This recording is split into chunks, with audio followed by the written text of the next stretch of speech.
The Memphis Grizzlies have been playing some pretty good basketball without Ja Morant, being able to rely on their defense as well as advantages on the hustle and in the paint. But the Grizzlies also have struggled a bit from three in the month of November. Some unique trends when it comes to the Grizzlies' ability to shoot the three and why it could be encouraging for them to get back on track from beyond the arc in the month of December. Plus, how to avoid a loss in a trap game against the Oklahoma City Thunder tonight before they go into a tough stretch against some pretty tough teams. That and much more on this edition of the Locked On Grizzlies podcast. Let's go. You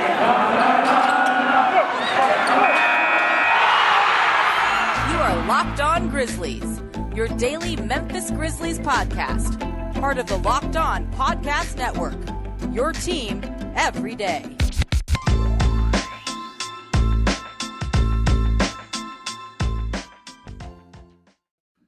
Welcome once again to the Locked On Grizzlies podcast. Hope you're having a terrific start to your Thursday. My name's Shawn Coleman. You can find me at StatsSAC on Twitter. You can find the show at Locked On Grizz. The podcast is free on all platforms: Spotify, Stitcher, Apple Podcasts, Google Podcasts, the Odyssey app, wherever you choose to listen to podcasts. That's where we will be. And also make sure you listen, review, and subscribe. If you're a new listener, hello, welcome. If you are a loyal listener who's been here for a while, thank you for being along for the ride. Also, thanks for those who are viewing on YouTube. Hit that subscribe button below. Lets us know you enjoy the show. Lets others be able to find the show. It just makes the overall experience as best as it possibly can be. Again, my name's Shawn Coleman, credentialed media member with the Grizzlies, covering the Grizzlies for over 4 years. I write for them over at Grizzly Bear Blues, and also, obviously, your host here at Locked On Grizzlies, your Grizzlies every day. I want to also remind you of our title sponsor of the show. This show is brought to you by Shopify, the all-in-one commerce platform to start, run, and grow your business. Scaling your business is a journey of endless possibilities, so start now at shopify.com/lockedon. NBA. Well, of course, the thing to talk about when it comes to the Grizzlies is the fact that they have actually been playing very well despite losing Ja Morant on Friday night. This is probably the two best back-to-back defensive performances the Grizzlies have had all season. And they were able to play possibly their most complete offensive game of the year against the Kings. But even when they did not have their best offense on Tuesday against the Raptors, they still were able to get a victory. One big reason why is because Jaren Jackson Jr. and Desmond Bane were at their very good on offense, but also the Grizzlies got out on the run. They were able to have a lot of defensive activity, able to get defensive rebounds, score in the paint, all those different things. But of course, as I've talked about, we know what the Grizzlies are good at when it comes to their roster: creating advantages out on the run, creating advantages in the paint, getting second chance opportunities. The hope coming into this season was that the Grizzlies would actually be able to complement that by also improving their approach from three. And early on, it did seem like that was going to be the case. But in the month of November, the Grizzlies have fallen off a bit. But it's kind of weird because numbers are a bit skewed early on this year, because three-point production overall when it comes to the NBA as a whole has certainly fallen off. We've seen recent tweets and and articles and things like that talking about how the struggle from threes this year is a bit down across the league. For instance, the Grizzlies right now are 15th in three-pointers made per game at 11.9 threes per game. They have the 17th. They rank 17th in attempts and 20th in three-point accuracy. So that, being 15th in makes and 20th in three-point accuracy, those are actually better numbers than the Grizzlies have had over the past 2 years. But Memphis is shooting 33.5% from three this year. That's 1.5 to 2 points lower than the Grizzlies have actually shot over the past 2 years. So though in terms of league ranks, the Grizzlies are ranked higher than they have been the previous 2 years, they're actually making less threes per game. And it's a bit odd when it comes to the league. But in my opinion, it's not at all odd why the Grizzlies are struggling from three. And what it simply comes down to is how the Grizzlies are performing when it comes to the where and when it comes to the how they're shooting their threes. We'll first talk about the where. When I mention where, what I mean is that obviously there are two clear areas on the court where you typically are going to see your three-pointer shot. Actually, they're the only two areas. Well, at least within reason. Above the break, obviously, and then in the corners. And the thing about it is that, different teams, you've got some teams who are going to shoot, near 40 three-point attempts per night. You've got other teams that are going to shoot, probably 31 to 32 three-point attempts per night. But say on average, an NBA team shot 36 threes on any given night. The way that it breaks down is that typically around 75% of those three-point attempts will come above the break, because that's typically where a lot of your activity is going to go. And about 25% are going to happen in the corner. So if a team averaged 36 threes a night, you'd see about 27 threes above the break, and you'd see about 9 threes in the corner. Well, as we've discussed when it comes to the Grizzlies, one of the aspects that I've talked about, I know Keith Parrish over at Fast Break Breakfast has talked about it. One of the things that really has stood out to try to help the Grizzlies improve overall as a three-point shooting team is in those smaller aspects of shooting the three. In this case, featuring the three in the corner. If the Grizzlies could improve there, it could help their overall approach when it comes to shooting the three. And that's exactly what the Grizzlies have done. The Grizzlies so far this year, they are 7th in the league when it comes to three-point attempts in the corner, and they're 6th in the league when it comes to three-point accuracy. And that's very important, because typically you're going to have more open shots. You're going to have more uncontested shots in the corner, because it's going to be harder for the defenses to get to the corner and to react and contest shots. The fact that the Grizzlies are one of the best three-point shooting teams out of the corner in the league is definitely a great development. And last year, we know Dillon Brooks and Desmond Bane were among the best corner three-point shooters in the league. This year, at least early on, Kyle Anderson was there. DeAnthony Melton is absolutely automatic, making nearly 60% of his corner threes. So the Grizzlies have done a great job of featuring the corner three on a consistent basis as another level of shooting the three to try to get some consistency from beyond the arc.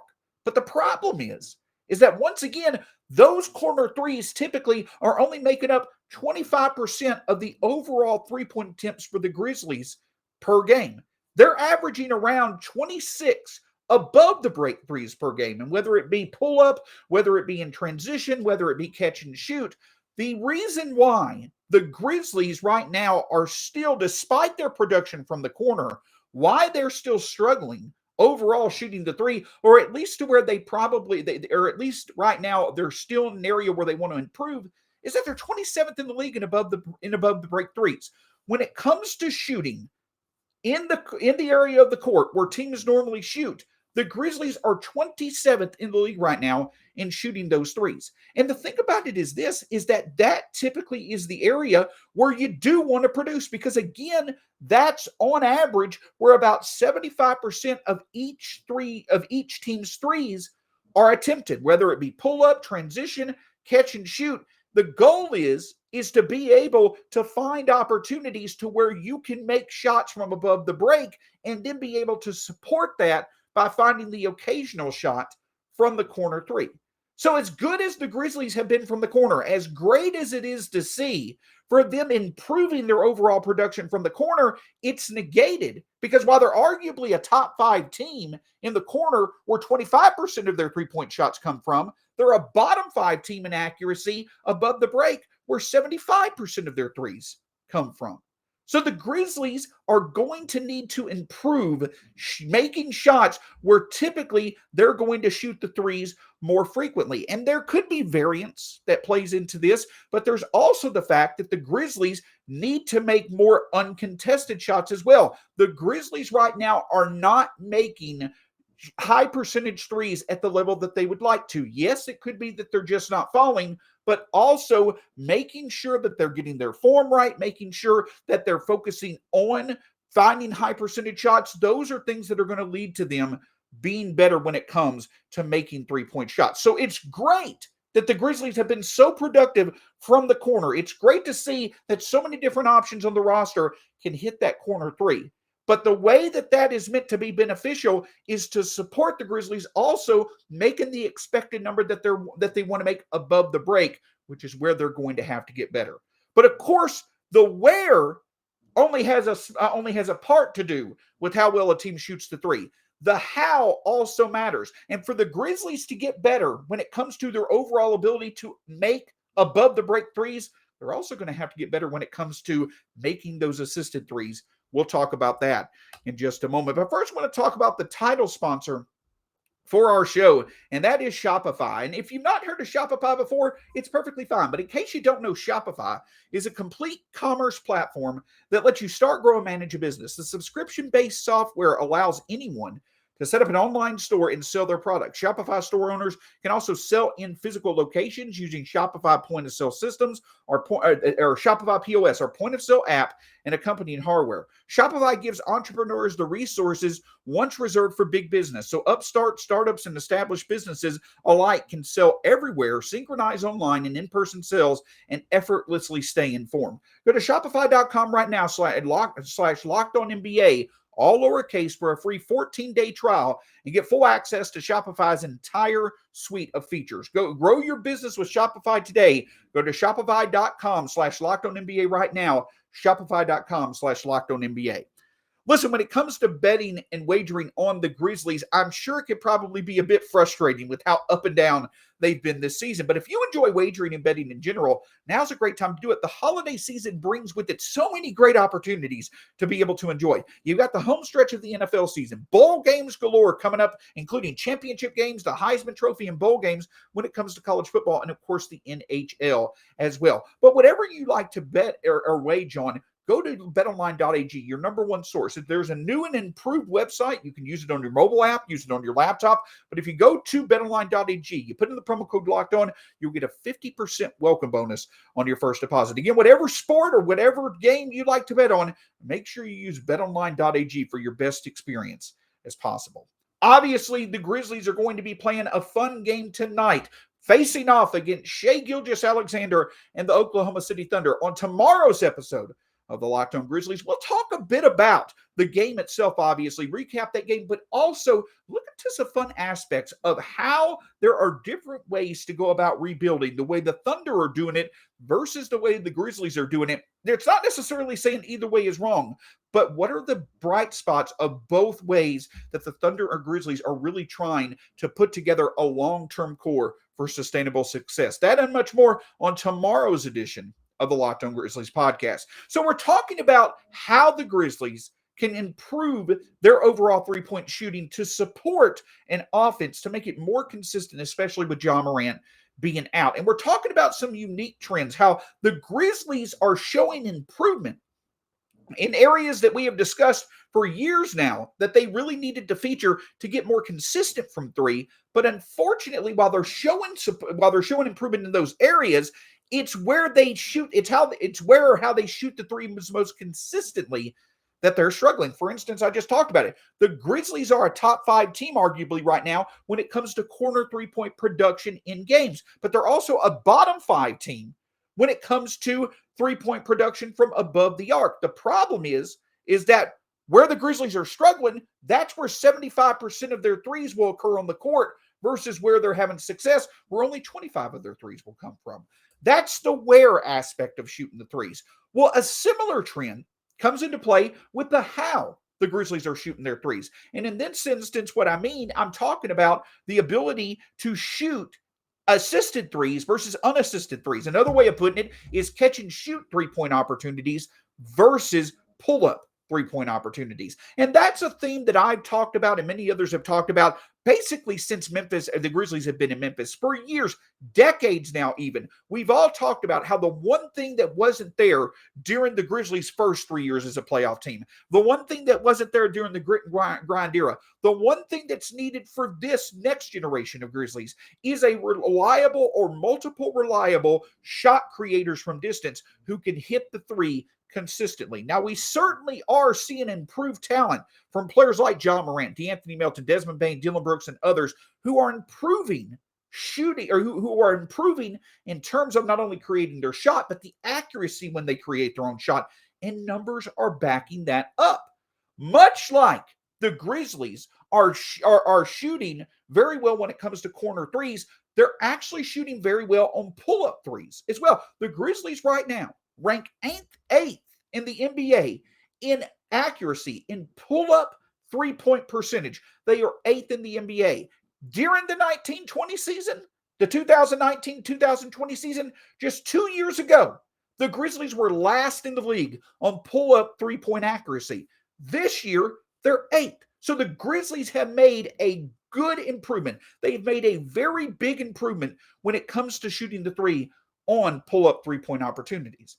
But just like the corner three was such a small part of where the Grizzlies shot the three overall, the pull-up opportunities that the Grizzlies look at, it's only a small part of how they shoot the threes overall. The Grizzlies are 28th in the league when it comes to the amount of pull-up three-point opportunities that they shoot per game. In other words, it again is about 25% of their total three-point output. About 25% of the Grizzlies' three-pointers come from the pull-up variety, a small portion of things. So while it's great that the Grizzlies have shown improvement when it comes to shooting the pull-up three, the overall impact of that improvement still is not that big of a deal because such a small portion of the Grizzlies' three-point shots actually come via being created by a player or through the pull-up variety, however you want to describe it.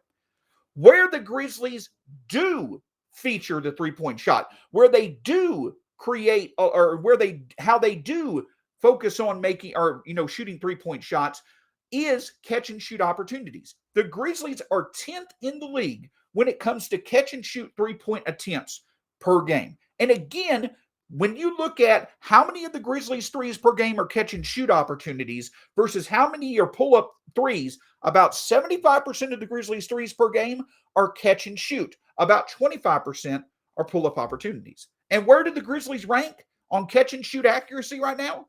27th in the league. That is correct. 27th in the league. The Grizzlies are finding it very tough to hit three-point shots when they're assisted. And we're talking about shots that typically are leading to high percentage looks, that are leading to potentially uncontested looks. The Grizzlies, Coach Taylor Jenkins has talked about it several times in the post-game press conferences. They're getting the shots that they like. They're just not falling. When we're a fourth of the way through the season, the Grizzlies really need to start making sure those shots are falling, making sure that they've got their right base, making sure that the form's in place, making sure that they are fully focused on shooting the three.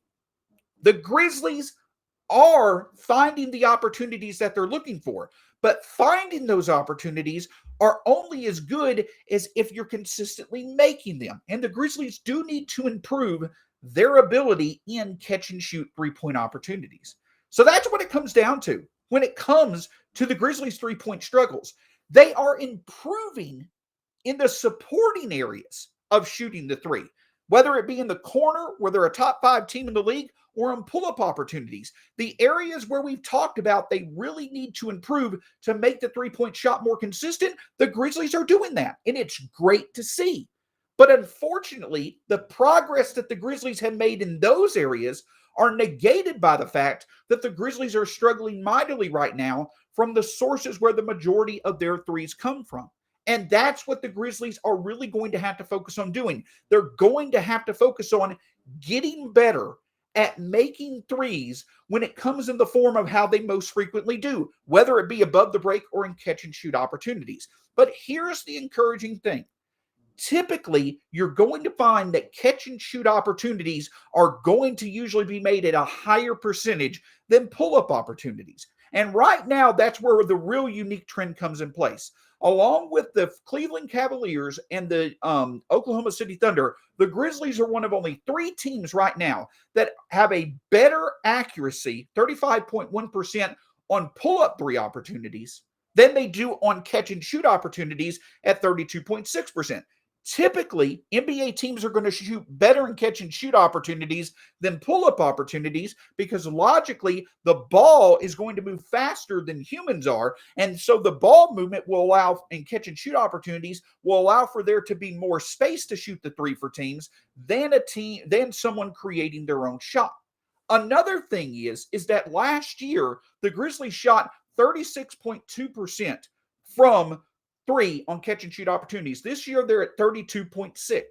So there should be some positive regression coming in time for the Grizzlies. As a matter of fact, the Grizzlies make 8.8 catch and shoot three-point opportunities this year. Last year, they made 8.5. So they're actually making more catch and shoot three-point opportunities this year.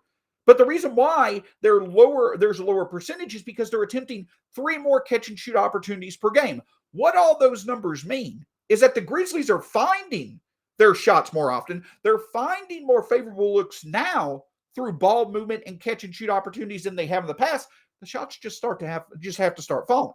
And so if the Grizzlies right now are shooting 4% worse on catch and shoot opportunities this year versus last year, if there could be some positive regression, you might be able to see in several games moving forward an extra 3 or 6 points on the scoreboard for the Grizzlies, and that can make all the difference in the world for them to be able to win games. So yes, the Grizzlies right now are struggling shooting the 3, but the encouraging sign is that they're actually improving in the supporting areas. They're improving in areas of weakness this year versus last year, shooting the corner 3 and accuracy on pull-up opportunities. If the Grizzlies can simply start getting more consistent on hitting good looks on assisted threes or catch and shoot opportunities, which is typically easier to improve upon than creating your own shot. If the Grizzlies can simply each week start making 4 or 5 or 6 more catch and shoot three-point opportunities, it's going to make all the difference in the world for their three-point shot to get accurate.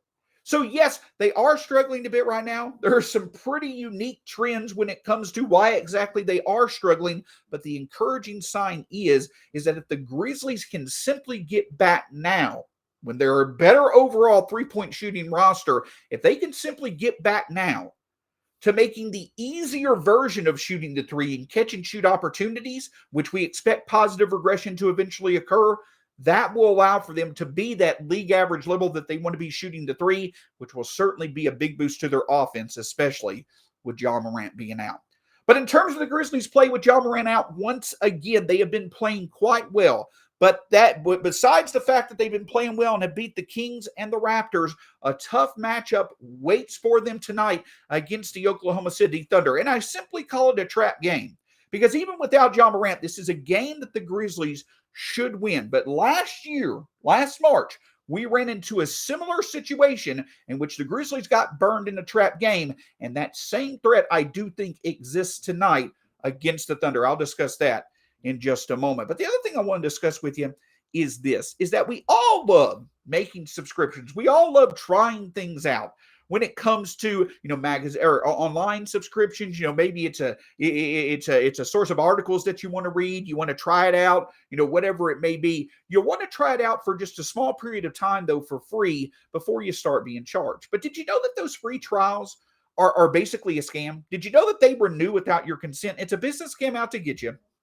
Don't let greedy corporations pocket your money. Download Truebill to take care of your subscriptions. Truebill is the new app that helps you identify and stop paying for subscriptions you don't need, want, or simply forget about. On average, people save about $720 per year with Truebill. Because companies make subscriptions hard to cancel, Truebill makes it incredibly simple. Just link your accounts and Truebill will cancel your unwanted subscriptions in one tap. Don't fall for subscription scams anymore. Start canceling today at Truebill.com/LockedOnNBA. Go right now, Truebill.com/LockedOnNBA. It could save you thousands a year. Truebill.com/LockedOnNBA. Of course, once again, I want to thank you for making Locked On Grizzlies your first listen of the day. So many different choices, though, when it comes to your second listen of the day. Check out the Locked On NBA podcast, or perhaps you enjoy fantasy basketball, the #1 fantasy basketball in the world.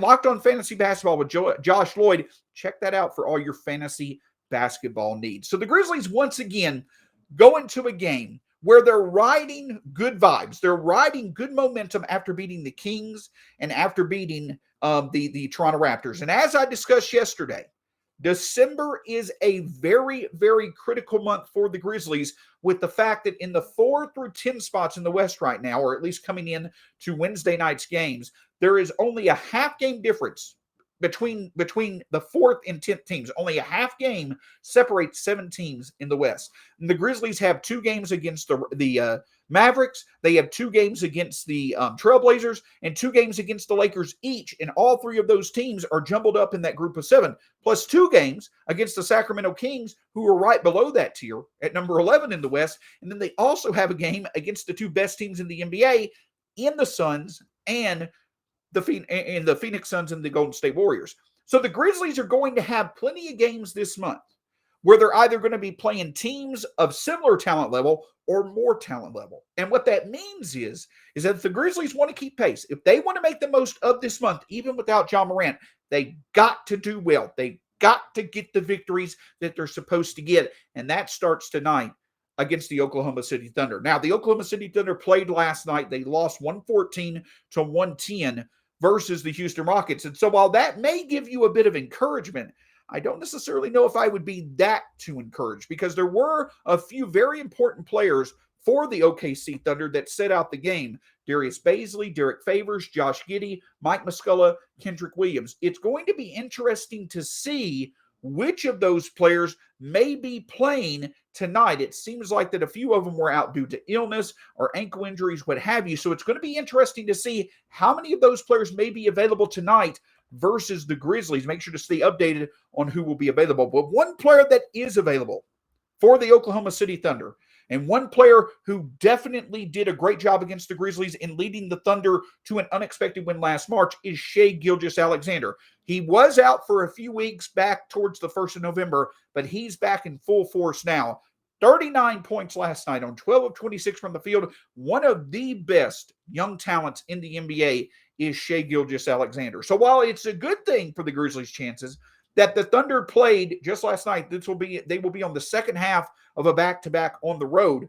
The big key comes to this. Can the Grizzlies slow down Shai Gilgeous-Alexander? That's really what matters in this game, in my opinion, for the Grizzlies. Can they slow down Shai Gilgeous-Alexander?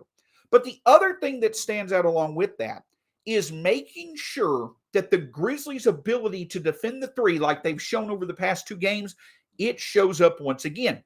Because the Thunder attempt the 7th highest amount of three-point attempts per game in the NBA. They're not that accurate from it, but that's the exact blueprint that I talked about last year before their game against the Thunder. The Thunder came into a game in March. The Grizzlies were playing very well, and they needed to get a game. It was a game where they were ahead by, I believe, 9 or 10 points going into the fourth quarter, and then Alexei Pokusevski, Gilgeous-Alexander, others just caught fire from three, and the Thunder wound up winning. But I talked about it then, and I'll talk about it now. The Grizzlies have got to make sure they defend the three well, because last year coming into the game, the Thunder were 5th in the league in three-point attempts, and that's what burned the Grizzlies. The Thunder got hot shooting the three. And as we've seen this season, it's happened numerous times. It's why the Grizzlies are among the league's worst at defending the three, at least before the last two games.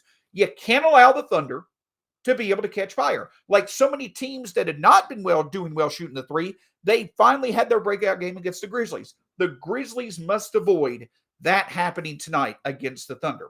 And the reason why it's going to be even more important for the Grizzlies to guard against the Thunder from making their threes is because though the Thunder overall aren't necessarily that good themselves defending the three, Lou Dort, who should be available, he had another very good game last night as well. If he's available, you would have to imagine that he likely is going to get Desmond Bane to guard. And we all know, we've all heard how good Lou Dort is in terms of his defense. Desmond Bane could find the ability to produce a bit harder tonight than he has over the past few games. So if Desmond Bane is negated a little bit by Lou Dort, it's going to have to take others stepping up. You know that Dylan and Jaren likely will step up as they've been doing over the past few games, but perhaps a good shooting night from DeAnthony Melton or another big scoring night from Brandon Clark off the bench. Those type of things certainly could be a great development for the Grizzlies. So obviously slowing down Shai Gilgeous-Alexander to whatever extent that you can, not allowing for the Thunder to be able to find their success for threes like so many other teams have had, because the Thunder are going to be shooting them. It's going to be a lot like Minnesota, who puts a big emphasis on shooting the three frequently, but doesn't make too many of them. Well, we know against the Grizzlies, the Timberwolves have had a field day making threes. The Grizzlies have got to make sure that they don't allow for that to happen. And then them themselves on offense, if Lou Dort or others were to negate the overall ability for Desmond Bane to shoot the three, others are going to have to step up and make the threes themselves. But again, another underlying factor is simply this. The Thunder, even if Josh Giddey plays, if Darius Bazley, if others play, yes, that depth will certainly help out the Thunder. And it also is going to be interesting to watch the status of Kyle Anderson, who right now is questionable with back soreness himself. For the Grizzlies, the other big thing is this, is that you know Shai Gilgeous-Alexander is going to be tough enough to stop on his end. The Grizzlies have got to make sure they don't let another Thunder player really step up and deliver. Last year, it was Alexa Poku, if you will. He had possibly one of his best games as a rookie in last year's game, and that was a big reason why the Thunder won. The Grizzlies have got to make sure players like a Lou Dort or a Josh Giddey, if he plays, or an Alexa Pokusevski, they don't let those players, those level of players, step up and have a big game like we've seen other secondary or, unlikely sources step up again. Again, it's that unlikely source aspect of things. Don't let an unlikely source have a big game. That's what the Grizzlies have got to avoid. So limiting Shai Gilgeous-Alexander as much as they can, making sure they defend the three so the Thunder do not get into a rhythm early on, stepping up from others when it comes to shooting the three. If Desmond Bane is a bit negated from the good defense that you're likely going to see from Shai Gilgeous-Alexander and Lou Dort, but then in general, the Grizzlies just simply need to make sure that they're the ones who have the third or fourth best player on the roster step up and have a good game versus the Thunder. Even if Josh Giddey plays and Derek Favors plays and Darius Bazley plays and Kyle Anderson were to be out, even without John Morant, in my opinion, the Grizzlies still obviously have the best talent between these two teams in tonight's game. Another big key is, can those best talents step up? Another big game from Jaren Jackson Jr., an efficient scoring night for Dillon Brooks will go a long way to helping the Grizzlies win. So once again, the Grizzlies improving in shooting the three, in the aspects of shooting the three that they most frequently execute during games. That will be a big key for the Grizzlies tonight, but also making sure nobody else big steps up for the Thunder and defending the three well. That will go a long way to help the Grizzlies get a third straight win and start off December on a good note. Hey, it's been a pleasure talking with you. Thanks so much for joining us here on Locked On Grizzlies. We'll be back with you tomorrow, recapping the Oklahoma City Thunder game and also looking at the rebuilds of both the Grizzlies and the Thunder, which is more potentially successful, which may be the better blueprint moving forward. We'll discuss that on tomorrow's edition of the Locked On Grizzlies podcast. Follow the show at Locked On Grizz, myself at StatsSAC. Hit that subscribe button below here on YouTube. Listen, review, and subscribe wherever you listen to podcasts. Until next time, we'll talk to you again soon here on the Locked On Grizzlies podcast. Have a wonderful Thursday.